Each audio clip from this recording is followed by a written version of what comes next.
Hello, welcome once again to another Chess.com podcast. I'm sorry this podcast is a few days delayed. I've been quite ill recently, but I'm getting better, and to make up for it I'm going to do an extra podcast tomorrow, and then it'll be every Saturday as it has been in the past. Now this is our last look at the Prom's Gambit, which starts with f4, e5, f takes e5, d6, e takes d6, bishop takes d6. And if you're a member of Chess.com, or if you're even just a casual user and not a paying member, you get to see some videos. And one of the great opening tacticians and theorists that Chess.com employs is a guy called Roman Dinzazinovic, or something similar like that, Dinzy.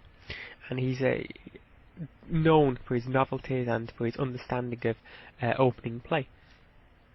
And I was reading one of his books the other day, and it noted that he doesn't like the bird's opening for white. He thinks that although it controls the e5 square, it weakens the white king side far too much. Now I'm not saying he'd choose to play the Prom's Gambit against the bird. I'm not sure exactly how he would suggest to play against the bird. But this idea of the white king side being weak is attuned to what you're trying to do with the Prom Gambit. So the knight comes to f3. Now this is a move we've seen in our previous podcast. It's the only real move to stop the queen coming straight away to the h4 square. And then g5 is played. Now we've looked at moves in the past, such as kind of e4. We're now going to look at a more typical move, which is g3. Just trying to shore up this h4 square. But white doesn't do a very good job of it in this particular game. This particular game, by the way, was between, let me just check. It was between Schenkein and Spielmann, and it was played in Vienna back in 1910. It's a very old game. So the opening theory wasn't super advanced back then, but this g3 move is certainly still played today, and quite often it is met by g4. So how should white play from this position?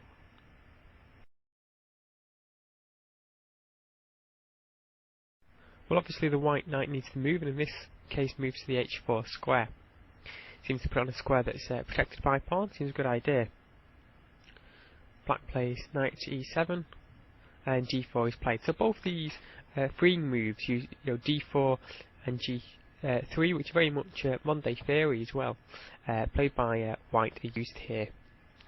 Then the knight comes to g6, and white's got to be careful here.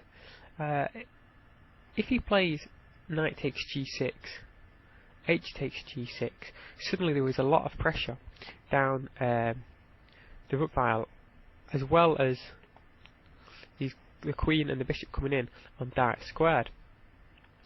So say the bishop came to b2 for example, then simply rook takes h2, rook takes h2, bishop takes g3, and black is fine, in fact possibly even more than fine, having an advantage here. Instead of g2, maybe king to f2, but then simply knight to c6, and black's going to have an advantage gain in this game. Only a pawn down, but obviously white's had to move his king onto a weakened side. So taking the knight on g6 isn't an option, and here white chooses to drop the knight back to g2. This position, knight to c6 was played, and then e3.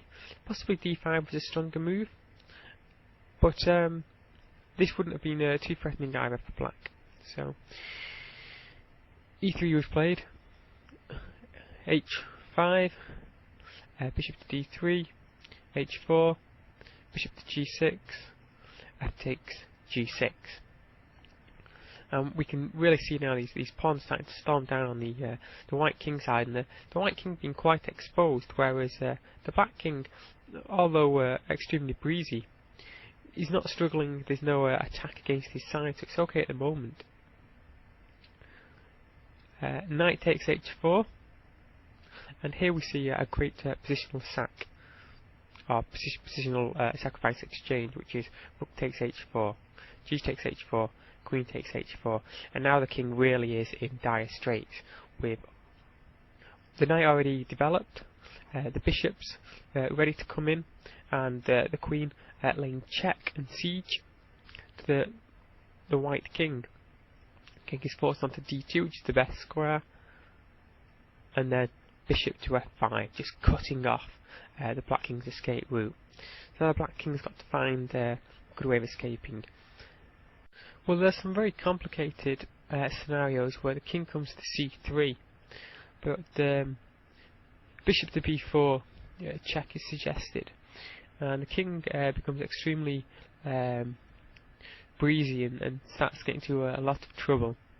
And although this isn't the best play by black, it's recommended in the book I was reading, and certainly black gets an advantage. But I don't want to look at that variation. I want to see what was played in the actual game. And the black king the white player tries to make space on the queen side and try and manoeuvre his king into position. So he plays first a3, which obviously stops the bishop coming to b4 with check. And we can see the white king is going to try and make an escape route, and with the exchange and the extra pawn, try and slowly win this game.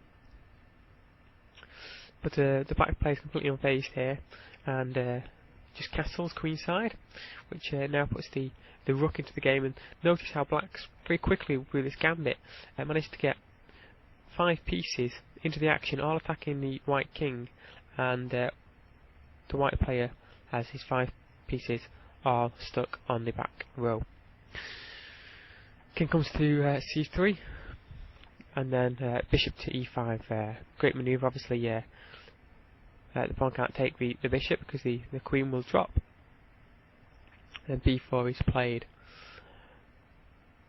If the king came to b3, there's a really good trick here, which is rook takes d4, e takes d4, knight takes d4, and then if the king goes to a2, bishop to c2, and there's going to either be a check here, or the queen's going to drop off. So black's clearly winning if the king goes to b3. In fact, b4 was played in the game, but after knight takes d4, e takes d4, rook takes d4, knight to d2, the game's now all but over. Rook came to d3, king's forced up to c4, g3, a discovered check is played, king's now forced to b5, d7, king to a5, and then rook to d4, d5, sorry, and it's all over. There's going to be the best white can do is to block, and then rook takes its mate. So it's a very functional example again of how this From's Gambit can offer very quick attacking chances for the ambitious black player against the bird opening. It's not an opening you'll see a lot, but if you play chess regularly, you'll certainly see it enough to want to know how to play against it. And one suggestion I would certainly suggest is the From's Gambit, especially in your kind of blitz games. Well, I hope you've enjoyed a very brief look at the From's Gambit. We've had a couple of podcasts on it now, and we're now going to move on to something completely different. If anyone wants to drop back and look at any other openings or go over anything we've done in the past, please go on the blog site or email me, mq1982@chess.com, and we'll be able to do something for you there. Well, thank you for watching this Chess.com podcast.